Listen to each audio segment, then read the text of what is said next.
నమస్తే welcome to our channel నేను మిషాల్ని పిఠాపురంలో డిప్యూటీ సీఎం పవన్ కళ్యాణ్ గారు అధికారంలోకి వచ్చిన తర్వాత ఎలక్షన్లకు ముందు ఇచ్చిన హామీలు నెరవేర్చట్లేదని ఇప్పుడు సాక్షి మీడియా కావచ్చు, సాక్షిలో ఉన్న జర్నలిస్ట్ కావచ్చు, ప్రతి ఒక్కరు క్వశ్చన్ చేస్తున్నారు పవన్ కళ్యాణ్ గారిని.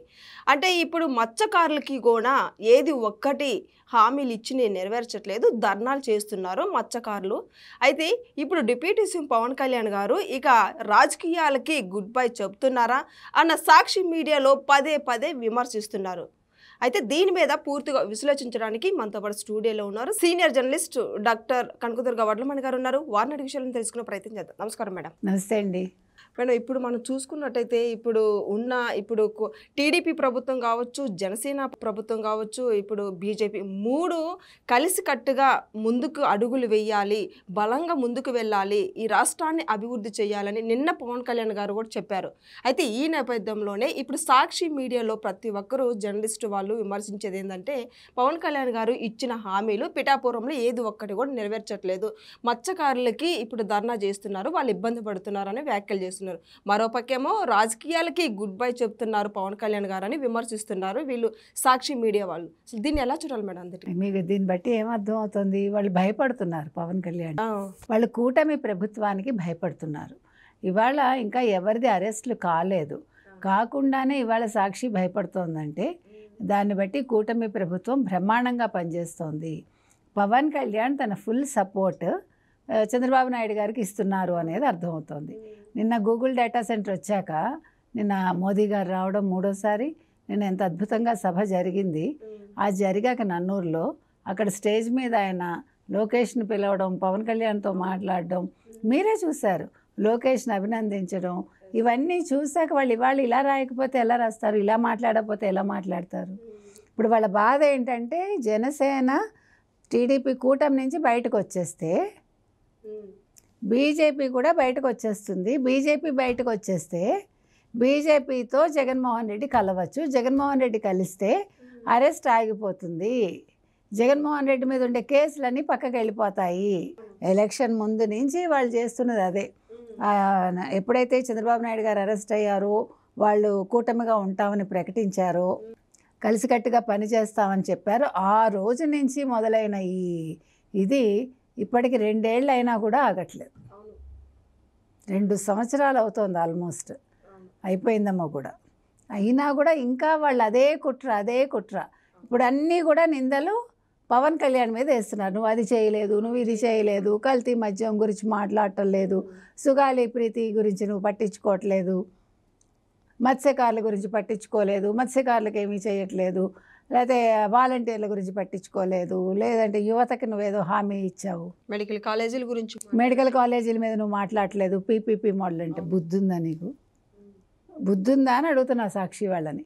పీపీపీ మోడల్ తెచ్చింది కేంద్రం, పిచ్చెక్కిందా మీకు? ఇవాళ అన్నీ ఆయన మాట్లాడాడు. మత్స్యకారుల దగ్గరికి వెళ్ళి భరోసా ఇచ్చి వచ్చాడు, వాళ్ళతో మాట్లాడాడు ఆయన. జగన్మోహన్ రెడ్డి వెళ్ళిన రోజే ఆయన వెళ్ళాల. ఆయన వెళ్దాం అనుకున్నాక జగన్మోహన్ రెడ్డి నర్సీపట్నం వెళ్ళాడు. మేడమే తలున్నవాడు ఎవడ నర్సీపట్నం వెళ్తాడా? అసలు ఒక మంచి రాజకీయ నాయకుడు అయితే ఏం చేస్తాడు? ముగిసిన అంటే బాగా ప్రారంభోత్సవం అయిపోయిన ఒక మెడికల్ కాలేజ్ దగ్గరికి వెళ్ళి ఇగో మేము చేసాం ప్రారంభోత్సవం చూడండి అని చెప్తాడు. మొండిగోడల దగ్గరికి వెళ్ళి ఎనప ఊసల దగ్గర నిల్చుని ఇదిగో మేము కడదాం అనుకున్నాము, కడితే ఇలా ఉంటుంది చూడండి అని ఫోటో చూపించి జనాలు నవ్వుకున్నారు. అంటే జగన్మోహన్ రెడ్డి రాజకీయాల్లోకి పనికిరాడు, రాజకీయ పరిపక్వత రాలేదు, తండ్రి పేరు చెప్పుకొని కాయలు అమ్ముకున్నాడు, ముఖ్యమంత్రి అయ్యాడు. ఎందుకంటే జగన్మోహన్ రెడ్డికి ఇండివిజువల్గా ఎటువంటి పవరు లేదు, రాజకీయంగా ఆయన తన్ని తాను ఇంతవరకు ప్రూవ్ చేసుకోవాలా. సొంతంగా వచ్చానంటాడు, మడమ తిప్పను మాట తప్పను అంటాడు, ప్రతిసారి మాట తప్పుతున్నాడు.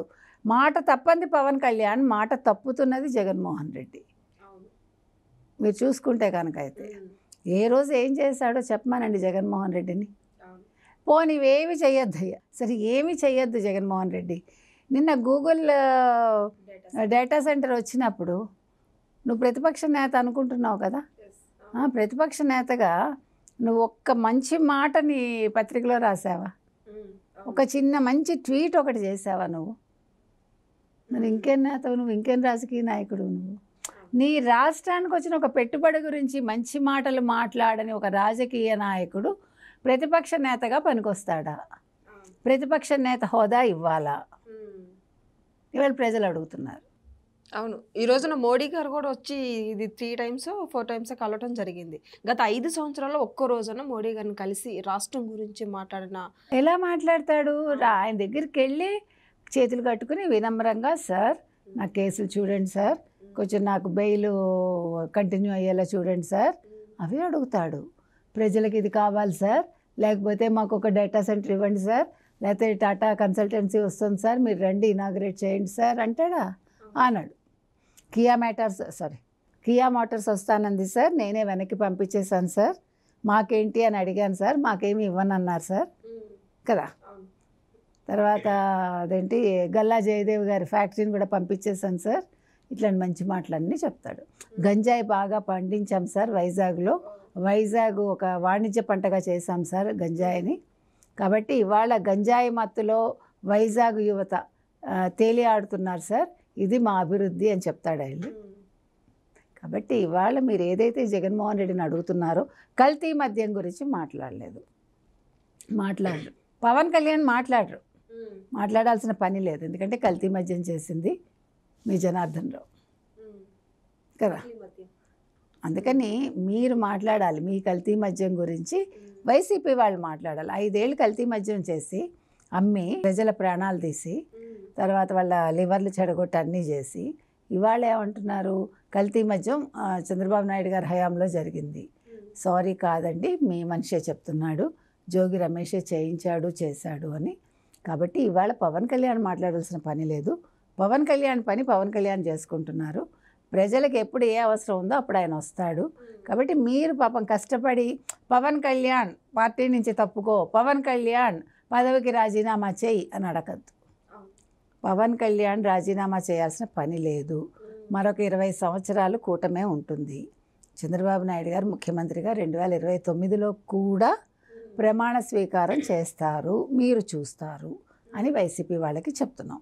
ఇంకొక విషయం ఏంటంటే 2029 జగన్ ముఖ్యమంత్రి 2.0 అవన్నీ కళ్ళగంటూ ఉండండి మీరు. ఈలోగా పిఠాపురంలో మత్స్యకారులు ధర్నా చేస్తున్నారని వైసీపీ అది మన చేశారు. ఆ రోజు ఈయన వెళ్ళి మాట్లాడారు కదా, ఇంకెందుకు ఆయనకు వర్రి. ఇప్పుడు పేర్ని నాని ప్రశ్నించాడు, పేర్ని నాని ఎవడు ప్రశ్నించడానికి, మిమ్మల్ని జైల్లో వేయలేదు కాబట్టి మాట్లాడుతున్నారు. వేస్తే గొడవ లేదు.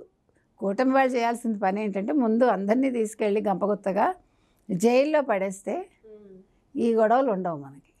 వాళ్ళకి ఇప్పుడు స్వాతంత్రం ఎక్కువైపోయి, వాక్ స్వాతంత్రం ఇంకా ఎక్కువైపోయి అవాకులు చెవాకులు మాట్లాడుతున్నారు. కాబట్టి సోషల్ మీడియాలో ఇప్పుడు అనవసరంగా మాట్లాడిన పోస్టులు పెట్టిన అరెస్ట్ చేస్తూ ఉన్నారు కదా, ముందు ఆ పని కూడా చేస్తే బాగుంటుంది. Thank you madam. Thank you.